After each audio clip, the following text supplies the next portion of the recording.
আপনারা যেখানে আমাদের সাথে যুক্ত হয়েছেন, আমরা এই মুহূর্তে চলে এসেছি টাঙ্গাইলে পুরা চমচম খেতে খাওয়ার জন্য। দেখেন আমাদের সাথে পুরাবাড়ি চমচম আছে আমাদের সেলিম আজিজ ভাই, অ্যাডভোকেট। তো এই দেখেন আমরা এই মুহূর্তে টাঙ্গাইল শহরে আছি। আমরা ময়মনসিংহ থেকে বাসে টাঙ্গাইল ঢাকা বাইপাস নেমে আমরা এখন রিক্সা দিয়ে যাচ্ছি পুরাবাড়ি চমচম। টাঙ্গাইল শহরটি খুবই একটি শহরটি যানজট তেমন নেই দেখতেছি। তো আমাদের সাথে এখন আছে, আমরা তার কাছ থেকে জানবো যে টাঙ্গাইল শহর যে অনুভূতি। হ্যাঁ সেলিম ভাই, আপনি কি আপনার অনুভূতিটা কি? এই যে আজকে আমরা টাঙ্গাইল আসলাম ঘোরার জন্য এবং যে বিশেষ কাজে আসলাম, তো আপনি এই বিষয়ে আপনার কি অভিমতটা কী? আসসালামু আলাইকুম ভিউয়ার্স। টাঙ্গাইল শহর মোটামুটি পরিপাটি, হ্যাঁ মোটামুটি বহু বৃহৎ শহরই বলা যায়।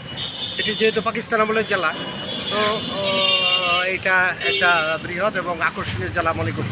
এক, দ্বিতীয়ত আমরা এখন অপেক্ষা করছি পুরাবাড়ির চমচম, বিখ্যাত টাঙ্গাইলে পুরাবাড়ির চমচম খাওয়ার জন্য অপেক্ষায় আছি। ধন্যবাদ।